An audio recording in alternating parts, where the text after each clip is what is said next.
ආයුබෝවන් කියලා පිළිගන්නවා. අදත් මගේ YouTube channel එකත් එක්ක එකතු වෙලා ඉන්න ඔයගොල්ලෝ සියලු දෙනාම. ඔන්න ඉතින් අද මමයි අම්මයි ඔයගොල්ලන්ට හදන්න කියලා දෙන්න යන්නේ බිත්තර වලින් KFC chicken රසට රසම රස ස්නැක් එකක් හදන හැටි තමයි කියලා දෙන්න යන්නේ අද බිත්තර වලින්. ඔන්න ඉතින් අපි මුලින්ම මේකට බිත්තර දෙකක් අරගෙන ওই විදිහට බිත්තර දෙක කඩා ගන්නවා.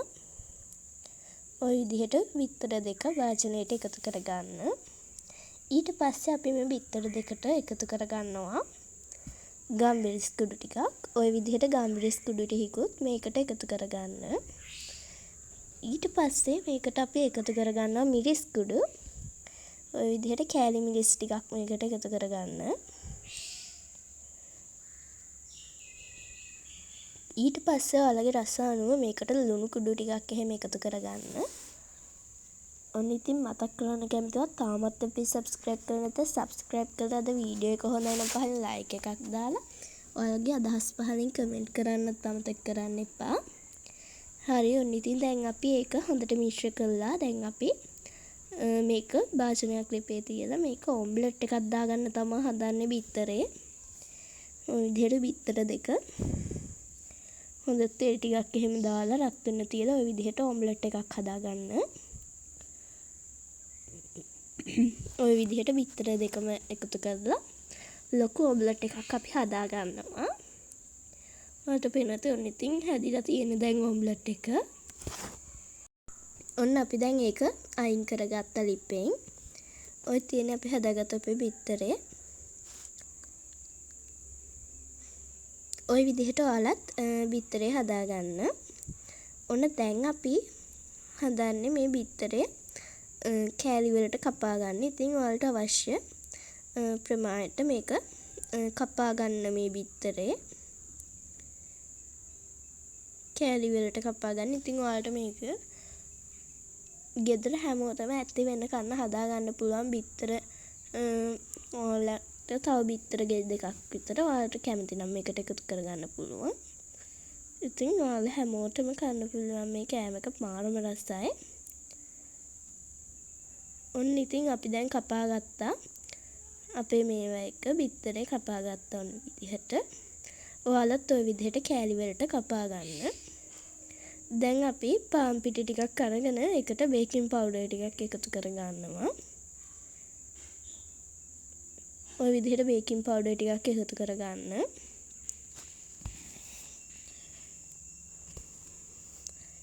ඔය විදිහට බේකින් පවුඩර් ටිකකුත් මේකට එකතු කරලා අපි දැන් ඒක පැත්තකින් තියලා මේක කලවම් කරගන්නවා ලුණු කුඩු ටිකක් එහෙම දාලා මේක හොඳට කලවම් කරගන්න.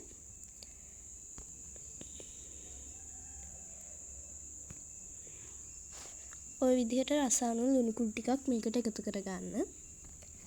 ඊට පස්සේ ඔය විදිහට හොඳට කලවම් කරගන්න. ඉතින් අපි මේ පාන් පිටි වලින් දැන් ටිකක් වෙන් කරගන්නවා. පිටි බැටර් එකට ටිකක් ගන්න මේකේ.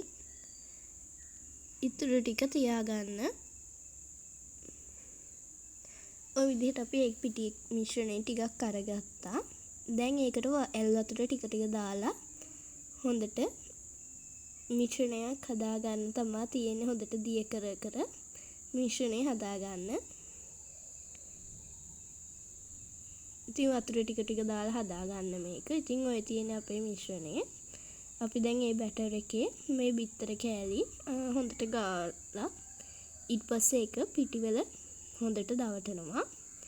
ඉතින් ඔය විදිහට එක කෑල්ලක් දෙපාර ගානේ කරගන්න ඕන මෙහෙම. ඔය විදිහට දෙපාර කරගන්න.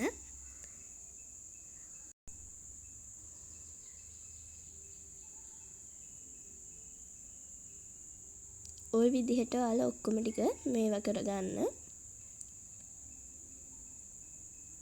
ඊට පස්සේ එම ඔක්කොම ටික මේවා කරගත්තා. ඔය තියෙන්නේ අපේ මේවා ටික තමා. ඔන්න දැන් අපි හදන්නේ මේ ටික බැද ගන්න. ඉතින් ඊට ඉස්සෙල්ලා අපි ඔය විදිහට භාජනයක් ලිපේ තියලා තෙල් ටිකක් එහෙම දාලා රත් වෙන්න තියාගමු. ඉතින් මේ දවස්වල වහිනවනේ. ඉතින් ඔන්න මේ වැස්ස දවසත් ඒ බොද්දි මාරු කෑමක් ඉතින් කන්න හදලා බලන්න ඔයාලත්. ඔන්න දැන් තෙල් එක රත් වෙලා අපි ওই විදිහට එක එක දාලා මේක බැදගමු. ওই විදිහට රන්වන් පාටක් වෙනකල් බැදෙන්න ඕන. ඔයාලට පේනවා දැන් බැදීගෙන එන්නේ හොඳට.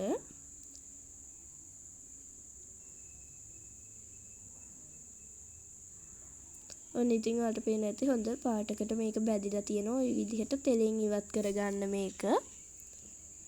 ඔක්කොම ටික තෙලෙන් ওই විදිහට ඉවත් කරගන්න.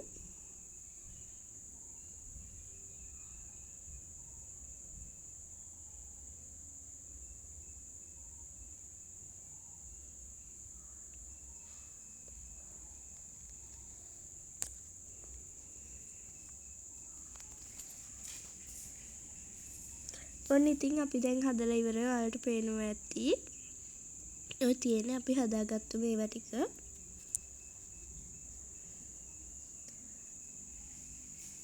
ඉතින් ඔයාලට පේනවා ඇති මාරම ක්‍රිස්පියක් තියෙනවා. ඉතින් එහෙනම් ඔයාලත් මේක හදලා බලන්න. එහෙනම් අදට ගිහින් එන්නම්. ඔයාලා හැමෝටම සුබ දවසක් කියලා මම ප්‍රාර්ථනා කරනවා. හැමෝටම සුබ දවසක්.